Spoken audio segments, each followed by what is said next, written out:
आज शुभ मकर संक्रांति रे चलतु शुणा नयागढ़ प्रसिद्ध शैवपीठ लड़ुबाबा विषय तेज आ डेरी नक भिडियो को संपूर्ण देखु। नयागढ़ आराध्य देवता प्रभु श्री लड़ुबाबा विषय जाना प्रत्येक ओडिया मान गर्वर विषय अटे। शरण कूल अवस्थित यह प्राचीन शैवपीठ केवल नयागढ़ नुहे बरं सारा ओडिशार एक प्रसिद्ध पर्यटन और आध्यात्मिक केन्द्र भाव जनाशुना। लड़ुबाबा मंदिर नयागढ़ सहर ठारू प्राय 13 किलोमीटर दूर शरणकूल ठार अवस्थित। यह मंदिर निर्माण शैली ओडिशार पारंपरिक कलिंग स्थापित कलार एक सुंदर नमूना अटे। ओडिशार द्वितीय काशी बोली कहुई। पीठर सबुठारु बड़ विशेषत्व होउछि एठारे हरि आउ हरंकर एकत्रित पूजा करा जाय।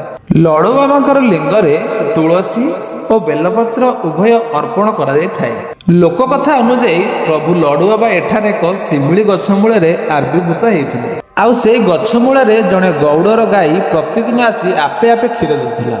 पर से स्थान को खोला जिबारु प्रभुंकर शिवलिंग मिलता। सूचना अनुसार लड़ुबाबा पीठे श्रद्धालु माने निजर मानसिक पूरण पाई पणा भोग अर्पण करथांती, जहाँ एठाकार अन्य एक आकर्षण भाव परिचित हुए।